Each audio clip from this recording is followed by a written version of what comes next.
नमस्कार, आप देख रहे हैं देश रोजाना। मैं हूं बेनजीर हाशमी। बुलेटिन में बात करेंगे हरियाणा की बड़ी और खास खबरों की। हरियाणा की बड़ी खबरों में पहले बात करते हैं जिला फरीदाबाद की, जहां किसानों को आखिरकार 15 दिन के लंबे इंतजार के बाद यूरिया और डीएपी खाद मिलना शुरू हुआ है।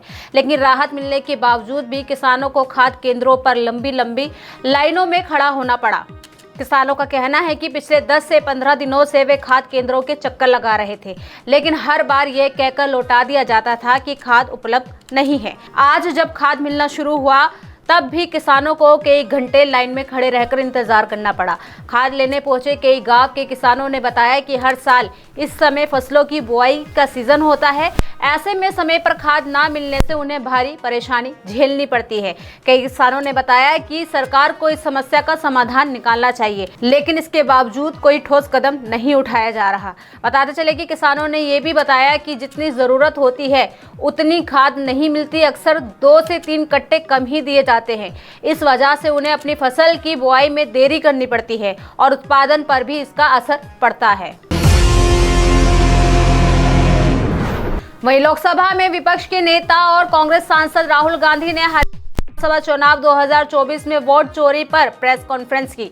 राहुल ने कई खुलासे करते हुए आरोप लगाया कि चुनाव में धांधली हुई है। अब इसको लेकर पूरे हरियाणा में कांग्रेस कार्यकर्ताओं ने प्रदर्शन किया। राहुल गांधी की पीसी के बाद जिला कांग्रेस कमेटी फरीदाबाद के अध्यक्ष बलजीत कौशिक के नेतृत्व में कांग्रेस कार्यकर्ताओं ने नीलम चौक से बीके चौक तक लगभग 500 मीटर का कैंडल मार्च निकालकर भाजपा सरकार के खिलाफ जोरदार विरोध प्रदर्शन किया। इस मौके पर जिला अध्यक्ष बलजीत कौशिक ने कहा कि हरियाणा में कांग्रेस की सरकार बन रही थी, लेकिन भाजपा ने वोट चोरी कर सत्ता को हथिया लिया है। उन्होंने कहा कि वे पहले से ही हर मंच पर भाजपा पर वोट की चोरी के आरोप लगाते आए हैं और अब राहुल गांधी ने तथ्यों और प्रमाणों के साथ ये साबित कर दिया है कि हरियाणा में भाजपा ने फर्जी वोटों के माध्यम से सरकार बनाई है। आपको बताते चले कि फरीदाबाद के जिला अध्यक्ष बलजीत कौशिक ने गंभीर आरोप लगाते हुए कहा कि भाजपा ने वोट चोरी में विदेशियों को भी नहीं छोड़ा। उन्होंने एक ब्राजील की मॉडल की तस्वीर दिखाते हुए कहा कि इस महिला की तस्वीर का उपयोग कर हरियाणा में फर्जी वोट बनाए गए। ये मॉडल कभी स्वीटी तो कभी सीमा के नाम पर 22 से ज्यादा वोट डालती रही। ये बात देश के लोकतंत्र के लिए बेहद शर्मनाक और खतरनाक है। पावटा साहिब से हरियाणा की यमुनानगर जा रही रोडवेज की बस अचानक बड़े सड़क हादसे का शिकार हो गई। आपको बता दें कि बस ने 6 कॉलेज छात्रों को कुचल दिया। इस दौरान एक स्टूडेंट की मौके पर ही मौत हो गई, जबकि हादसे में घायल 3 स्टूडेंट की हालत गंभीर है। सभी घायलों को हादसे के तुरंत बाद अस्पताल में ले जाया गया, जहां प्राथमिक उपचार के बाद घायलों को यमुनानगर रेफर कर दिया गया। आपको बता दें कि उनका इलाज जारी है। यह हादसा आज सुबह प्रतापनगर बस स्टैंड का बताया जा रहा है। हादसे के बाद मौके पर मौजूद छात्र हंगामे पर उतर आए और रोड जाम कर दिया। दरअसल घटना के बाद आक्रोशित कॉलेज के स्टूडेंट्स ने बस अड्डे पर हंगामा करना शुरू कर दिया। सड़क जाम कर बसों को रोक दिया। छात्रों के नहीं मानने पर एसडीएम मौके पर पहुंचे। आपको बताते चले कि परिवहन मंत्री अनिल विज ने कहा कि विभागीय के वरिष्ठ अधिकारियों को ये सुनिश्चित करने के निर्देश दिए गए हैं कि इस बड़े हादसे की हर संभावना की जांच की जाए, चाहे वो बस की तकनीकी की स्थिति से संबंधित हो या फिर चालक की लापरवाही से। किसी भी स्तर पर यदि गलती पाई जाती है तो किसी को बख्शा नहीं जाएगा। दोषी पाए जाने वाले व्यक्तियों के खिलाफ सख्त से सख्त कार्रवाई की जाएगी।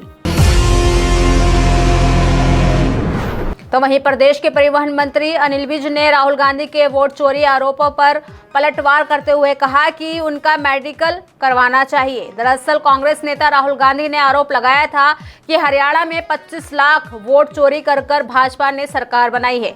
इस बयान पर पलटवार करते हुए अनिल विज ने राहुल गांधी पर तंज कसते हुए कहा है कि राहुल गांधी जी का मेडिकल कराना चाहिए, क्योंकि जब वह ये बयान दे रहे थे क्या वे ठीक थे? 2 करोड़ वोटों में से 25 लाख वोट को जाली बताने का अर्थ है कि कांग्रेस अब तर्क नहीं भ्रम फैला रही है। अगर कहीं पर वोट गलत बने तो कांग्रेस के पोलिंग एजेंट वहां क्या कर रहे थे? उन्होंने कहा कि पोलिंग एजेंटों का काम ही है ऐसे मामलों को मौके पर चुनौती देना। उन्होंने साथ में ये भी कहा कि अब चुनाव बीत जाने के बाद कांग्रेस का रोना जनता को भ्रमित करने का प्रयास है। हमें तो लगता है कि ये जाली वोट कांग्रेस ने खुद ही बनवा रखे हैं ताकि चुनाव हारने के बाद रोने का बहाना बना रहे। आपको बताते चले कि उन्होंने कहा कि कांग्रेस को बिहार चुनाव में पहले से ही अपनी हार का अंदेशा है, इसीलिए अब कांग्रेस रोने धोने की पृष्ठभूमि तैयार कर रही है। वहीं बात करें हरियाणा के मौसम की, तो पहाड़ों में हो रही बर्फबारी का असर अब मैदानी इलाकों में भी देखने को मिल रहा है। हरियाणा समेत दिल्ली एनसीआर में सुबह और शाम ठंड बढ़ गई है। हालांकि सूरज निकलने के बाद दिन के तापमान में थोड़ी बढ़ोतरी दर्ज की गई है, जिसके चलते दिन और रात के तापमान में फर्क बढ़ता गया। आपको बता दें कि मौसम विभाग के मुताबिक अब उत्तर पश्चिमी हवाएं चलेगी, इससे रात के तापमान में और गिरावट देखी जा सकती है। ये भी बता दें कि 2 दिन पहले हिसार, सिरसा और फतेहाबाद में अचानक से मौसम बदल गया था। इन तीनों जिलों में बारिश हुई थी, जिसकी वजह से तापमान में गिरावट दर्ज की गई है। हरियाणा में पश्चिमी विक्षोभ का असर 5 नवंबर तक, 6 नवंबर से 9 नवंबर के दौरान मौसम खुश्क रहने की संभावना है। इस दौरान फिर से उत्तर और उत्तर पश्चिमी हवाएं हल्की से मध्यम गति से चलेंगी, जिससे दिन के तापमान में हल्की बढ़ोतरी होने की आशंका है, जबकि रात्रि के समय में हल्की गिरावट की संभावना है। तो ये थी हरियाणा की बड़ी और खास खबरें। कल फिर होगी मुलाकात ऐसी ही ताज़ा खबरों के साथ। तब तक के लिए बने रहिए हमारे साथ और देखते रहिए देश रोजाना। नमस्कार।